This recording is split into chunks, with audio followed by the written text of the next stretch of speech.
ધાંગ્રધા વજેન્દ્ર વિહાર સ્વામિનારાયણ મંદિરની પત્રિકામાં સનાતન ધર્મના અપમાનને લઈ બ્રહ્મ આગેવાનો મેદાને।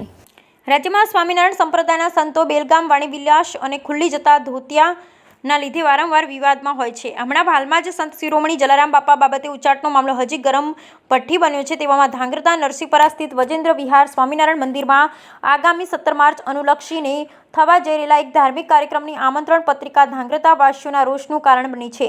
જોકે લોકોની ધાર્મિક લાગણી દુભાવવા છતાંય સંતો સામે ક્રોધ આવવા છતાંય મોટો હોબાળો જોવા મળ્યો ન હતો। પણ ધાંગ્રધાના બ્રહ્મ આગેવાન ભાવેશભાઈ દવે સનાતનના અપમાન સામે રીતસરની બાયો ચડાવી અને મંદિર તેમજ સંતો તરફથી જાહેર મંચ પર ધાંગ્રધા શહેરની માફી માંગવામાં આવે, અન્યથા તેઓ કોઈ પણ હદે જશે તેવી રીતસરની ચીમકી ઉચ્ચારી છે।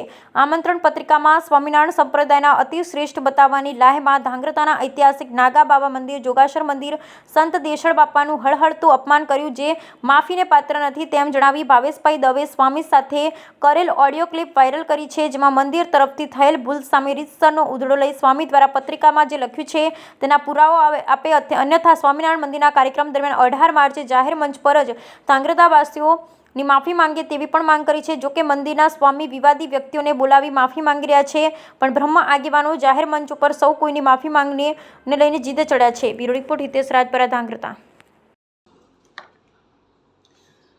જય હિન્દ, જય ભારત। સનાતન ઉપર, ધર્મ ઉપર વારંવાર આ સ્વામિનારાયણ મંદિરો જે હક જમાવવાની વાત કરતા હોય છે તેનો એક મુદ્દો અત્યારે ધાંગધ્રાની અંદર 25 વર્ષ જ્યારે રજત જયંતિ મહોત્સવ 17 થી 21 જ્યારે ઉજવવાના છે ત્યારે મેં વિવેક સ્વામીને આ પ્રશ્ન કરેલો। વિવેક સ્વામી પાસે એટલે નરસિંહ મંદિર, સ્વામિનારાયણ નરસિંહ મંદિર, એમની પાસે કોઈ પણ પ્રૂફ નથી અને પ્રૂફ વગર કોઈ પણ આપણે હક જમાવી ન શકાય।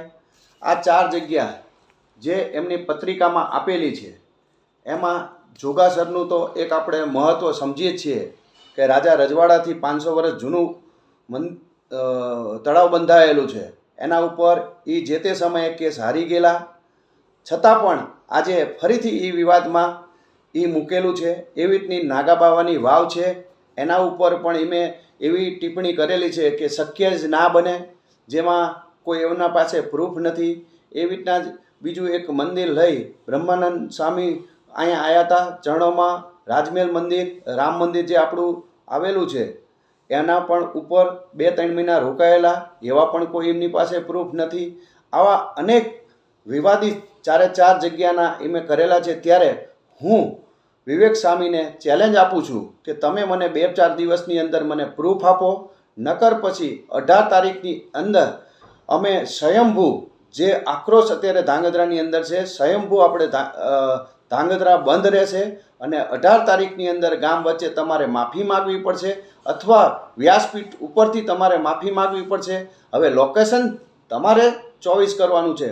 હું ભાવેશ દવે ધાંગધ્રાની પ્રજાને પણ નમ્ર અપીલ કરું છું કે આપણે વાદ વિવાદમાં ઉપડવું નથી, પણ સનાતન ધર્મ ઉપર જ્યારે આ સ્વામિનારાયણ મંદિરો જે આવા વિવાદો કરે છે એનો આપણે જવાબ આપવો પડશે।